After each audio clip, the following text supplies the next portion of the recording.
হজরত ইব্রাহিম আলাইহিস সালামকে বলা হতো আবুল আম্বিয়া। আবুল আম্বিয়া মানে নবীগণের পিতা। হজরত ইব্রাহিম আলাইহিস সালামকে বলা হতো। তো ইব্রাহিম আলাইহিস সালামের জীবনে ঘটে যাওয়া অনেক ঘটনা কিন্তু আমরা জানি এবং অনেক কিছু আমাদের কাছে এখনো অজানা আছে। তো পবিত্র কোরআন এবং হাদিসের আলোকে এই ঘটনাগুলো আমরা এখন জানবো ইনশাআল্লাহ। দেখুন, এই সম্পর্কে একটু মনোযোগ সহকারে শুনবেন। ইবনে আব্বাস রাদিয়াল্লাহু তাআলা আনহু বলেন যে ইব্রাহিম আলাইহিস সালাম ও ইসমাইল আলাইহিস সালামের মা আরবিতে বলছে হাজার, যেটা বাংলায় প্রসিদ্ধ হাজিরা নাম। মানে ইসমাইল আলাইহিস সালামের মাকে আমরা বাংলাতে বুঝি হাজিরা নাম, কিন্তু আরবি থেকে হাজার নামেই উল্লেখ করা আছে। হাজিরা রাদিয়াল্লাহু তাআলা আনহা ও তার দুধ শিশু ইসমাইল আলাইহিস সালামকে সাথে নিয়ে কাবা ঘরের নিকটে জমজমের উপর একটা বড় গাছের তলে বর্তমান মসজিদের সবচেয়ে উঁচু জায়গাতে তাদের ইব্রাহিম আলাইহিস সালাম রেখে আসলেন। ঘটনাটা বুঝবেন বলার কারণ কি, তখন মক্কায় কিন্তু কোনো মানব বসতি এবং পানীয় ছিল না, মানুষও ছিল না, কোনো পানীয় ছিল না। সুতরাং সেখানে তাদেরকে রেখে গেলেন একটা থলের মধ্যে কিছু খেজুর এবং একটা মশকে স্বল্প পরিমাণে পানি, খুবই সামান্য পরিমাণে পানি। তারপর ইব্রাহিম আলাইহিস সালাম ফিরে যেতে লাগলেন। তখন ইসমাইল আলাইহিস সালামের মা হাজেরা রাদিয়াল্লাহু তাআলা আনহা করলেন কি, পিছু পিছু ছুটে এসে বললেন যে হে ইব্রাহিম, স্পষ্টভাবে বলছেন যে হে ইব্রাহিম, এটা বলছেন আমাদেরকে এমন এক উপত্যকায় ছেড়ে দিয়ে আপনি কোথায় যাচ্ছেন? এখানে তো কোনো মানব বসতিও নেই, অন্য কোনো সঙ্গীও নেই, কিছুই নেই। তিনি বারবারই প্রশ্ন কিন্তু ইব্রাহিম আলাইহিস সালামকে জিজ্ঞাসা করতে লাগলেন, কিন্তু ইব্রাহিম আলাইহিস সালাম সেই দিকে এতটুকু পর্যন্ত ভ্রুক্ষেপ করলেন না। তখন হাজেরা রাদিয়াল্লাহু তাআলা আনহা বললেন যে মহান আল্লাহ কি আপনাকে হুকুম দিয়েছেন? মানে প্রশ্ন করছেন মানে স্বামীকে। তখন তিনি উত্তরে শুধু মাথা নাড়িয়ে বলেন যে হ্যাঁ। তখন এই উত্তর শুনে হাজেরা রাদিয়াল্লাহু তাআলা আনহা বলছেন তাহলে তিনি অবশ্যই আমাদের ধ্বংস করবেন না, বরবাদও করবেন না। আল্লাহর উপর ভরসা। দেখুন, এই জনমানব শূন্য জায়গা, একটা মানুষ নেই, একটা পানিও নেই, থাকার মতো বসতি নেই, এমন জায়গায় যখন রেখে আসলেন বারবার বলছেন যে হে ইব্রাহিম, আপনি আমাদেরকে কোন জায়গায় রেখে যাচ্ছেন যে এখানে কোনো মানুষ নেই, পানি নেই, কোনো সঙ্গী নেই? তিনি শুধু উত্তরে একটা কথা বললেন, যখন প্রশ্ন করলেন এটা কি আল্লাহর হুকুম, তখন তিনি বললেন হ্যাঁ। তখন হাজেরা রাদিয়াল্লাহু তাআলা আনহা বলছেন তাহলে নিশ্চয়ই আল্লাহ আমাদেরকে ধ্বংসও করবেন না, বরবাদও করবেন না। এ থেকে একটা শিক্ষা বুঝুন যে নবী রাসূলুল্লাহ সর্বদা কিন্তু আল্লাহর হুকুমই তারা পালন করতেন। এক নম্বর শিক্ষা, অন্য কোনো কারণে নাই। বলুন তো, মানুষের খেয়ে দিয়ে কাজ নেই, ওই সুন্দর ফুটফুটে শিশুকে স্ত্রী সহ যেখানে কোনো মানুষই নেই ওখানে কেন রেখে আসবেন? দায়ে পড়েছে, এটা আল্লাহর হুকুমে তিনি রেখে আসছিলেন। দুই নম্বর কি, নবী ও রাসূলগণের ঈমান এবং তাদের স্ত্রীদের ঈমান। একটা জিনিস চিন্তা করুন, যখন তিনি বললেন যে আল্লাহর হুকুমে কিটা করছেন, সাথে সাথে বলছেন যে হ্যাঁ, তখন তিনি এটা বুঝে নিলেন যে আল্লাহ আমাদের কোনো ক্ষতি করবেন না। যদি আমার আপনার স্ত্রী হতো তাহলে কি হতো? আপনাকে আগে কি করতো বুঝে নিতেন, ভাই আপনি মরতেন নাহলে ও মরতো। এত বিশ্বাস যে তাহলে আল্লাহ আমাদেরকে কোনো ধ্বংস করবেন না, বরবাদও করবেন না। তাহলে তাদের ঈমানটা দেখুন কোন পর্যায়ে। এবার দেখুন সম্মানিত উপস্থিতি, যে এর দ্বারা আরেকটা জিনিস খেয়াল করুন, ইব্রাহিম আলাইহিস সালামকে তার স্ত্রী কি নামে ডাকলেন? হে ইব্রাহিম। আর আমাদের সমাজে প্রচলিত আছে যে স্বামীর নাম ধরে ডাকা যায় না, সম্পূর্ণ একটা ভিত্তিহীন কথা। স্পষ্ট বলছে যে হে ইব্রাহিম, আপনি আমাদেরকে কোন জায়গাতে রেখে যাচ্ছেন, তার মানে স্বামীর নাম ধরে ডাকা যাবে। সম্মানের খাতির হয় আপনি বললো, নাহলে তুমি বললো, বলা যায়, স্বামীর নাম ধরেও ডাকা যায়। এমন এমন মানুষ আছে, জিজ্ঞাসা করবেন তোমার স্বামীর নাম কি? আমাদের এক দাদি আছে, আমি তাকে জিজ্ঞাসা করেছিলাম যে আজকে কি বার করতে? হচ্ছে পাল্টি বার। পাল্টি বার মানে কি? বলছে আজকে বুধবার, তাই ওর স্বামীর নাম হচ্ছে বুধাই মণ্ডল, তাই হচ্ছে পাল্টি বার। এগুলো কে শিখিয়েছে? ওর তার দাদির কাছ থেকে শিখেছে, তার দাদির কাছ থেকে শিখেছে। তো বলছে পাল্টি বার। আমি জীবনেও পাল্টি বার নাম শুনি, প্রথম শুনেছিলাম যে কি বার, তো বলছে পাল্টি বার। তা আমি মাকে জিজ্ঞাসা করলাম যে মায়ের মানে কি? যে স্বামীর নাম বুধাই মণ্ডল, তো তাই বুধবার সে বলবে না, বলছে পাল্টি বার। অবাক এক জিনিস। তাহলে বলুন কেমন একটা অবস্থা। আসলে তারা বুঝতো না, যার মনে করতো। তো এটা মনে করে রাখবেন যে আমি যেটা ভাবি সেটা ইসলাম নয়, কোরআন হাদিস যেটা বলে সেটা কিন্তু ইসলাম। এর দ্বারা এটাই বুঝালাম। এ থেকে শিক্ষা, 1 নম্বর শিক্ষা কি, নবী রাসূলের ঈমান কেমন ছিল। 2 নম্বর শিক্ষা কি, তারা শুধু আল্লাহ রাব্বুল আলামিনের ধর্মই প্রচার করতেন। 3 নম্বর শিক্ষা কি, স্বামীর যে নাম ধরে ডাকা যায় না, এটা ভুল কথা। স্বামীর নাম ধরে 100 বার কেন 1012 ডাকা যাবে, তবে অসম্মানের সহিত নয়। সে ডাকটা যাতে মিষ্টি হয়, ভালোবাসার হয়। আমার কথা মনে হয় বুঝেননি। দেখুন 3য় ধাপ আমরা আসি, যে ইব্রাহিম আলাইহিস সালাম চলে গেলেন। পরিশেষে যখন তিনি হাজনের কাছে সানিয়া নামক স্থানে পৌঁছালেন, সেখানে স্ত্রী ও পুত্র কাউকে আর দেখতে পেলেন না। পিছনে তাকিয়ে দেখছেন যে স্ত্রীকেও দেখা যায় না আর পুত্রকেও দেখা যায় না।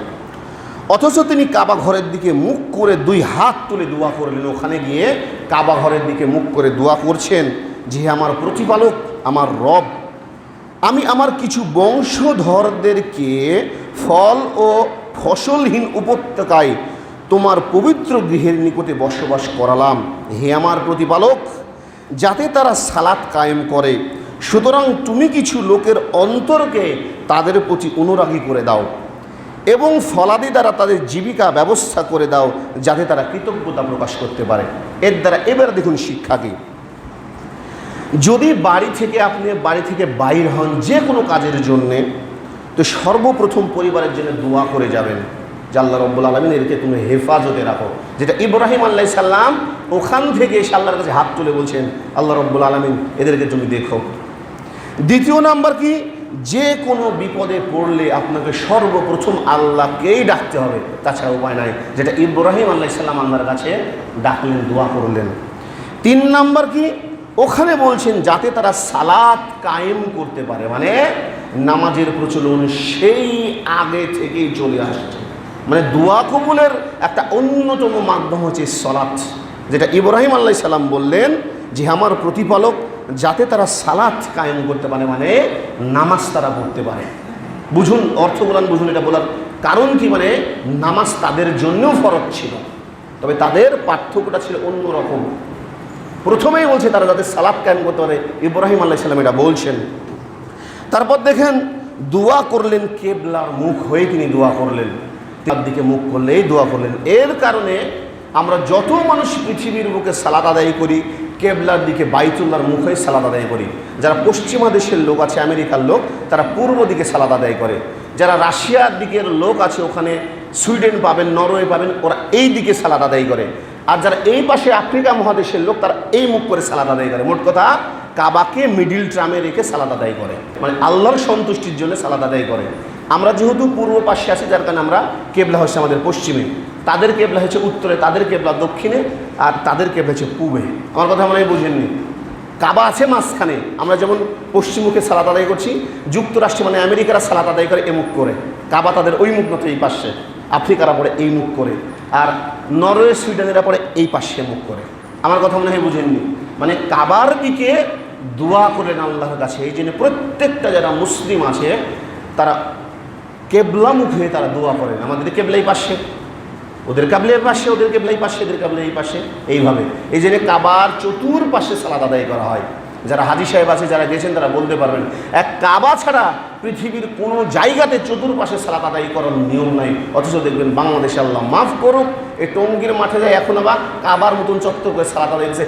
কি পরিমাণ যে নিকৃষ্ট কাজ আপনি চিন্তা করতে পারবেন না। আল্লাহ বলছেন শুধু কাবাকে প্রদক্ষিণ করেই তোমরা চারিদিকে তাওয়াফ করো, সালাত আদায় করো, তাছাড়া অন্য কোনো জায়গায় নয়। কিন্তু কিছু ক্ষেত্র বিশেষ আছে, যেমন আপনি বাসে চড়লেন, ট্রেনে চললেন, প্রথমে কেবলা করে নিলেন, তারপর ট্রেন কোন দিকে যাবে, বাস কোন দিকে যাবে, আপনি তো বলতে পারবেন না। তখন যেদিকে ইচ্ছে সেদিকে সালাত আদায় করুন, কিন্তু আপনার কেবলা প্রথমে পশ্চিমেই ছিল। মনে হয় আমার কথা বুঝেননি। সম্মানিত উপস্থিতি, আমি আলোচনা করছিলাম ইব্রাহিম আলাইহিস সালামের ঘটনাকে কেন্দ্র করে আমাদের জন্য শিক্ষা। তারপরে ইব্রাহিম আলাইহিস সালাম চলে গেলেন।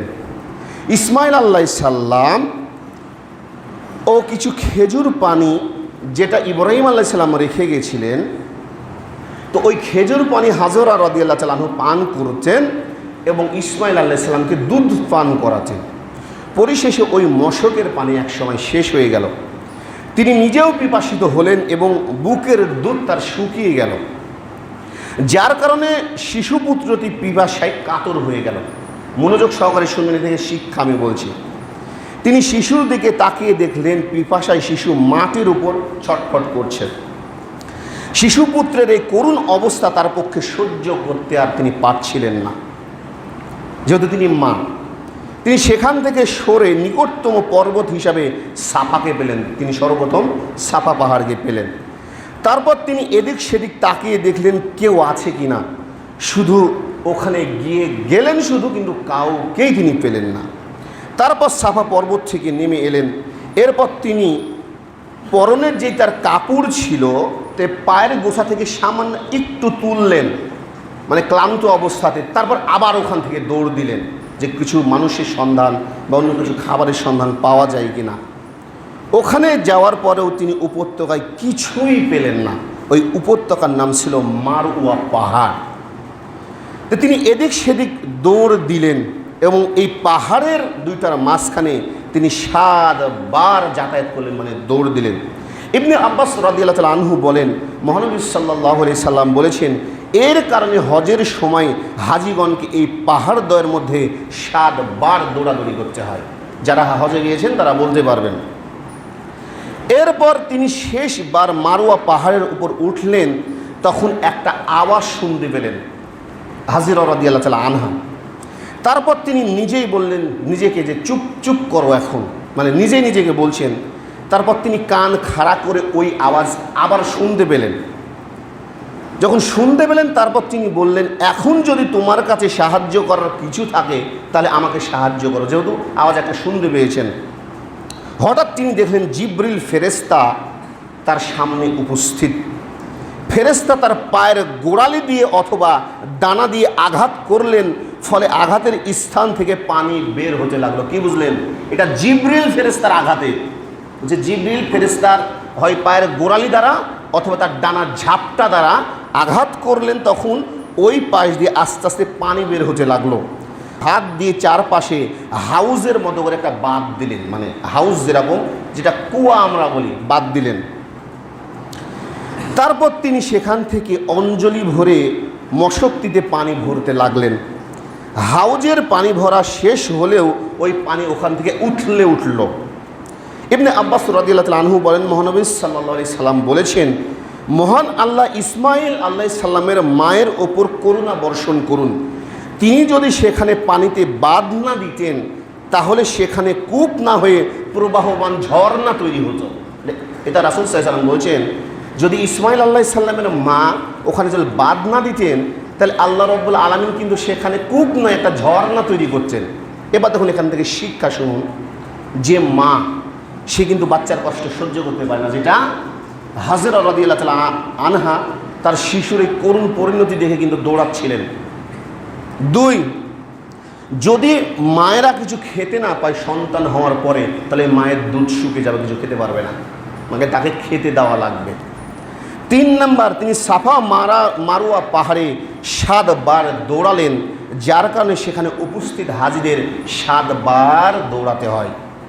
4, জিবরিল আলাইহিস সালামের আঘাতেই কিন্তু সেখানে কূপ তৈরি হয়েছিল, ইসমাইল আলাইহিস সালামের পায়ের আঘাতে নয়। এটা আমরা অনেকে ভুল জানি, এটা ইসমাইল আলাইহিস সালামের পায়ের আঘাতে হয়নি।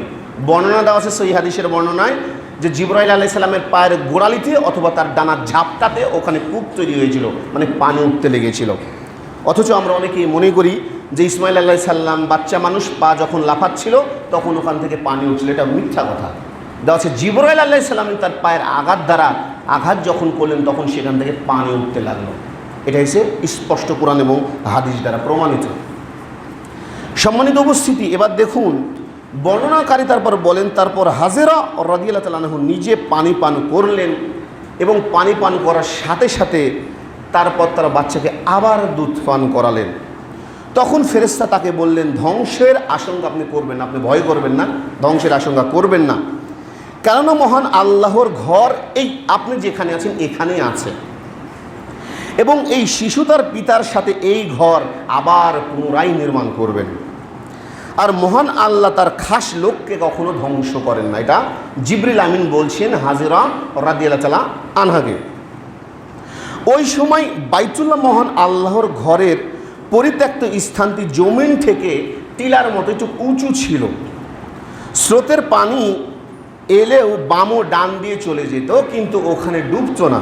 এর কারণ কি জানেন? এই বাইতুল্লাহ কিন্তু অনেক আগ থেকে আছে। নূহ আলাইহিস সালামের সময়ও ছিল, তো তখন নূহ আলাইহিস সালামের যে প্লাবন হয়েছিল তখন কাবার অংশ কিন্তু ধ্বংসপ্রাপ্ত হয়ে গেছিল।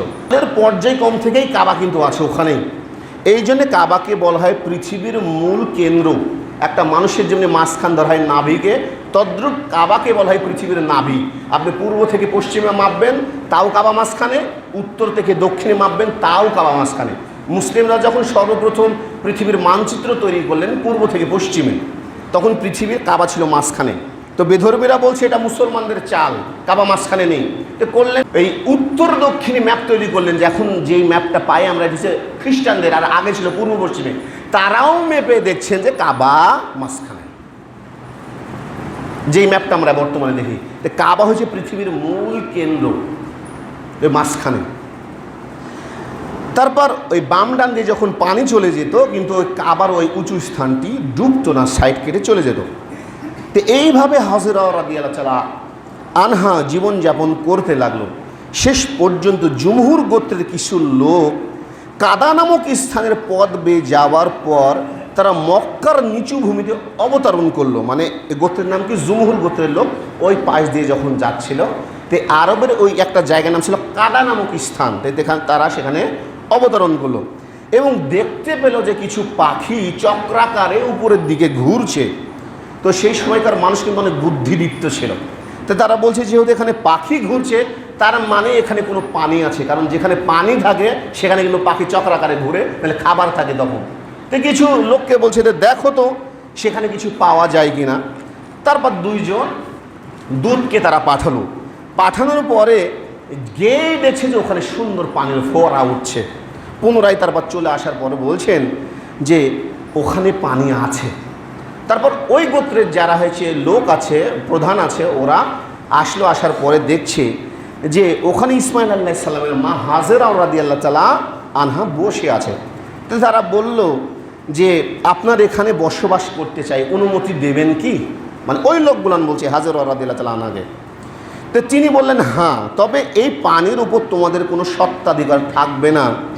তারা বলল যে ঠিক আছে। তো ইবনে আব্বাস রাদিয়াল্লাহু তাআলা আনহু বলেন রাসূল সাল্লাল্লাহু আলাইহি সাল্লাম বলেছেন এই ঘটনা ইসমাইল আলাইহিস সালামের মায়ের সুবর্ণ সুযোগ এনে দিলেন। যেহেতু তিনি সঙ্গী সাথী চাচ্ছিলেন, সুতরাং তারা তাদের পরিবারের কাছে খবর পাঠালেন এবং একসাথে বসবাস করতে লাগলো। অনেক ঘর বাড়ি সেখানে তৈরি হলো। ইসমাইল আলাইহিস সালাম বড় হলেন এবং তাদের নিকট হতে আরবি ভাষাও শিখলেন ওই গোত্রের লোকেরা। ইসমাইল আলাইহিস সালামের প্রতি তারা মুগ্ধ হলেন, যেহেতু তার ভদ্র নম্রতা, যেহেতু নবীর ছেলে, তিনিও নবী, তো মুগ্ধ হলেন, তাকে তারা পছন্দও করলো। তারপর তিনি যৌবন প্রাপ্ত হলেন। তারা তাদের গোত্রের মেয়ের সাথে ইসমাইল আলাইহিস সালামের বিবাহ দিলেন। এরপর ইসমাইল আলাইহিস সালামের মায়ের মৃত্যু ঘটলো, মানে হাজেরা রাদিয়াল্লাহু তাআলা আনহার মৃত্যু ঘটলো। এবার এখান থেকে শিক্ষা দেখুন আপনাদেরকে, এই যে ঘটনা বলছি পর্যায়ক্রমে শিক্ষাকে। এক, আল্লাহ ইব্রাহিম আলাইহিস সালামের দোয়া কিন্তু কবুল করলেন। কেন বলুন তো? যেটা তিনি প্রথমে করেছিলেন, আপনাদেরকে প্রথমে বললাম যে মনোযোগ সহকারে শুনেন। বললেন যে তিনি সর্বপ্রথম যে তুমি কিছু লোকদের প্রতি তার প্রতি অনুরাগী করে দাও। এটা ইব্রাহিম আলাইহিস সালাম কিন্তু প্রথমে দোয়া করলেন যে আল্লাহ এই যেমন স্ত্রী সন্তানকে রেখে যাচ্ছি, কিছু লোকদেরকে তাদের প্রতি অনুরাগী করে দাও।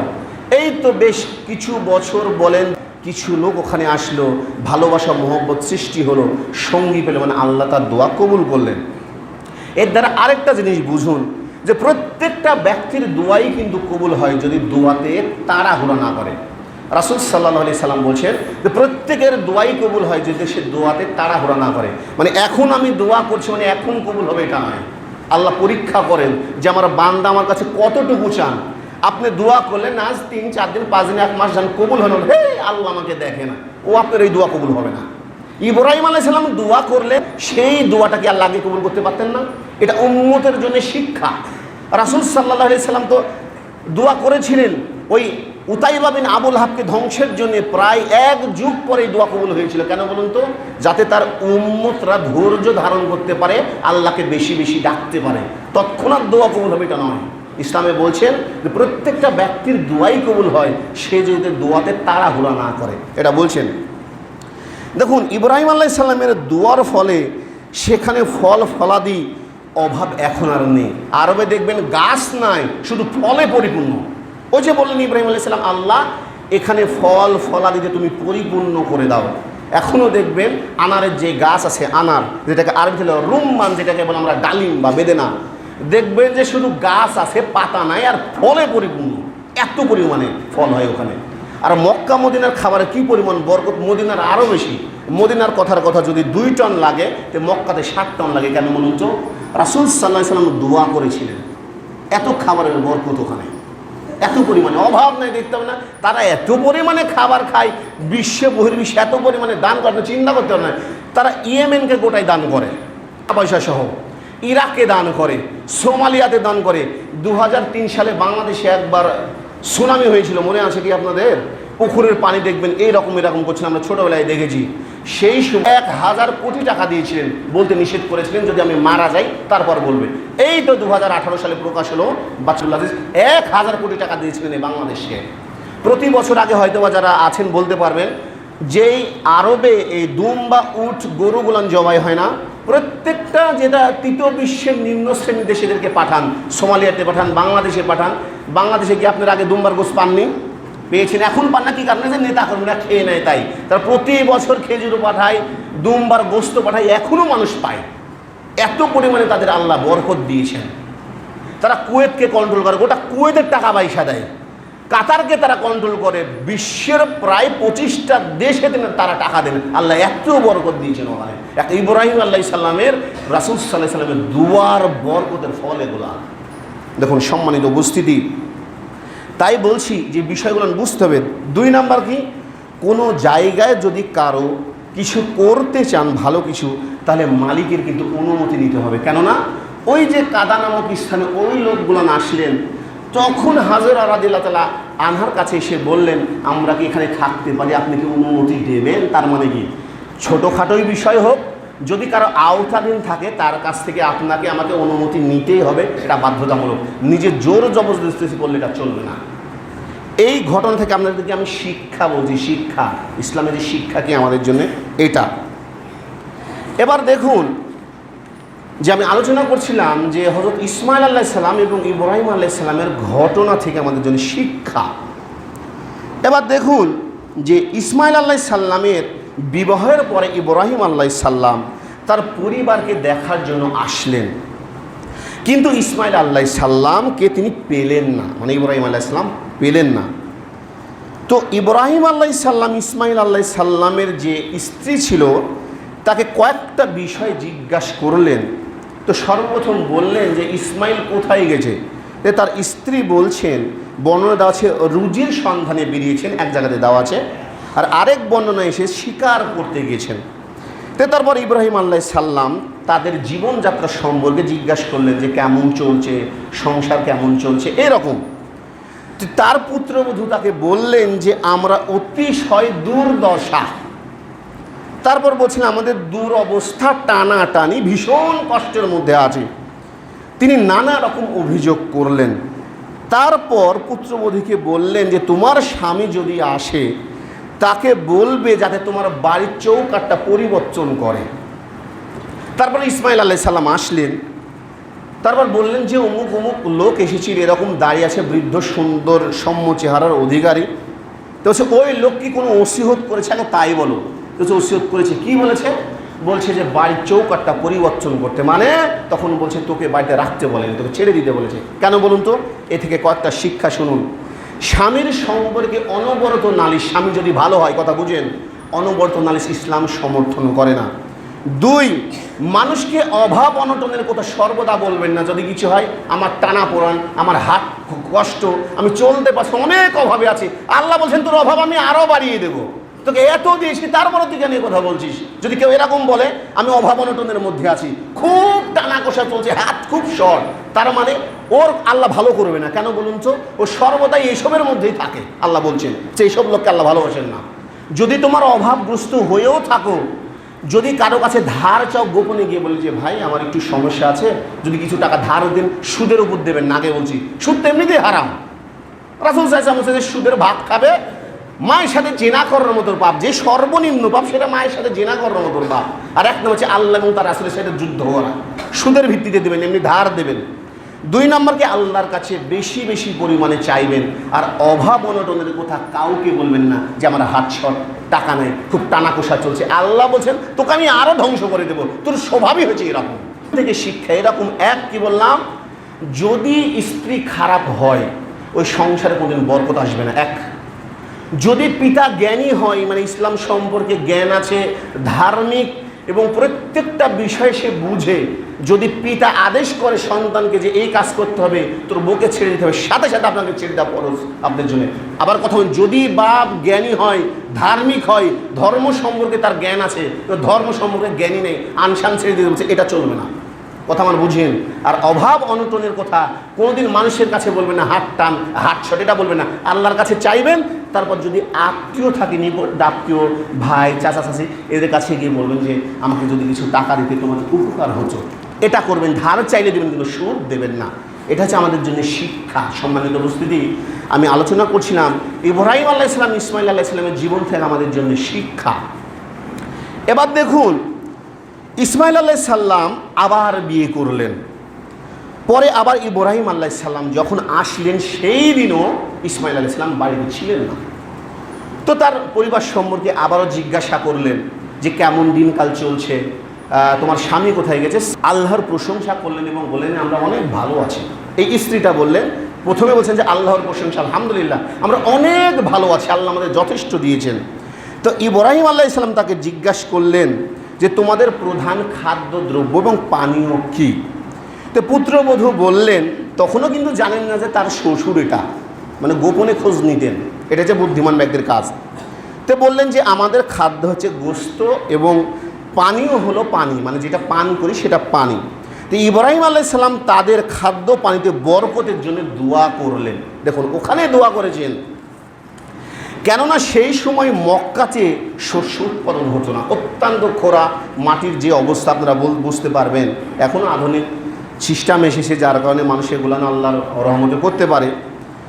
তো ইব্রাহিম আলাইহিস সালাম যে ব্যাপারে দোয়া করতেন, তারপর ওসিয়তও করতেন, এবং যদি ওই মক্কার কোনো জায়গায় জানতে পারতেন যেখানে ফসল হয়েছে, ব্যাপক পরিমাণ আল্লাহর কাছে দোয়া করতেন যে আল্লাহ এখানে তুমি আরও বরকত দান করো, তখন ওই জায়গাটা বরকতপূর্ণ হয়ে যেত। তারপর যাওয়ার সময় বললেন যে তোমার স্বামী যদি আসে তাকে বলো ঘরের যাতে চৌকাঠটা অপরিবর্তিত রাখে, মানে পরিবর্তন না করে। এই বলে চলে গেলেন। পরবর্তীতে আবার ইসমাইল আলাইহিস সালাম আসলেন, আসার পরে বলছেন যে অমুক অমুক লোক এসেছিল, এইরকম চেহারার অধিকারী, বৃদ্ধ, অনেক সুন্দর। তো বলছেন যে ওই লোক কি বলেছে বা কোনো ওসিয়ত কি করেছে আমাকে বলো। তো বলছে হ্যাঁ ওসিয়ত করেছে। কি বলেছে? যে ঘরের চৌকাঠ যাতে না পরিবর্তন করে।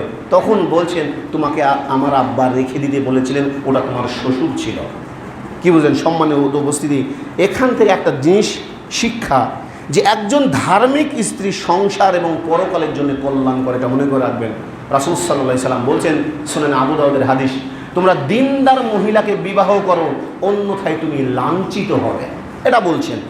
অথচ আমরা যে চিন্তা ভাবনা করে বলি না যে ইহুদি খ্রিস্টান নাসারার মেয়েদেরকে প্রেমে ফেলবো, ফেলে বিবাহও করব, খুব ভালো। আল্লাহ বললেন দিনদার মেয়েকে তোমরা বিবাহ করো, আর আপনি উল্টাটা চিন্তা করেন। আর বর্তমান যুগ হয়ে গেছে সিনেমার মতো, যে একটা গাঞ্জাখোর, তারিখোর, বিড়িখোরকে বিবাহ করো, ভালো হয়ে যাবো। আল্লাহ বললেন দিনদার পুরুষকে বিবাহ করো, তার মানে আপনি উল্টা পথে চলছেন না। আল্লাহ বলছেন তোমরা দিনদার মহিলাকে বিবাহ করো, না হলে তুমি লাঞ্ছিত হবে। এটা রাসূল সাল্লাল্লাহু আলাইহি ওয়াসাল্লামকে শিখিয়ে দিলেন জিবরিল আমিনের মাধ্যমে। 2 নাম্বার কি, এটা পরকালের জন্য সাথী। যদি কোনো দিনদার মহিলা জান্নাতে যায়, তো সে আল্লাহ রাব্বুল আলামিনকে বলবে, আল্লাহ আমার স্বামীটা পৃথিবীর বুকে এমন ছিল, ভালো ছিল, আল্লাহ তুমি তাকে যদি জাহান্নামেও থাকে ওখান থেকে বাহির করে আনো। ওখান থেকে আল্লাহ রাব্বুল আলামিন তাকে বাহির করে দেবেন স্ত্রীর কল্যাণের কারণে। সুবহানাল্লাহ। দিনদার স্ত্রী কতটা গুরুত্বপূর্ণ জানেন? এরপর ইব্রাহিম আলাইহিস সালাম আবার আসলেন কিছুদিন পর, মানে অনেক বছর পর আসার পরে ইসমাইল আলাইহিস সালামের সাথে এবার সরাসরি সাক্ষাৎ হলো। তারপর পিতা পুত্র ভাইকে মোলাকাত করলেন। করার পরে ইব্রাহিম আলাইহিস সালাম বলেন ইসমাইল আলাইহিস সালামকে, আল্লাহ রাব্বুল আলামিন এই যে এই টিলার উপরে আমাকে ঘর নির্মাণ করতে বলেছেন, তারপর পিতা ও পুত্র উভয়ে মিলে কাবা তৈরি করতে লাগলেন। ইব্রাহিম আলাইহিস সালামকে ইসমাইল আলাইহিস সালাম পাথর নিয়ে এসে দিতেন, তারপর ইব্রাহিম আলাইহিস সালাম ওটা দ্বারা তৈরি করতেন। করতে করতে উঁচু পর্যায়ে যখন গেল, তখন ইসমাইল আলাইহিস সালাম একটা পাথর নিয়ে আসলেন, জানাছে মাকামে ইব্রাহিম।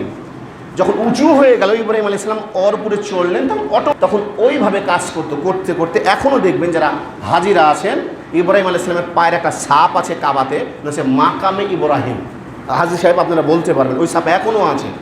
তো ওখানে এই তৈরি যখন করা হয়ে গেল, তখন ইব্রাহিম আলাইহিস সালাম আল্লাহর কাছে দোয়া করছেন, হে আমার প্রতিপালক, আমার নিকট থেকে এই কাজটুকু আপনি গ্রহণ করুন, নিশ্চয়ই আপনি সর্বশ্রোতা এবং সর্বদ্রষ্টা।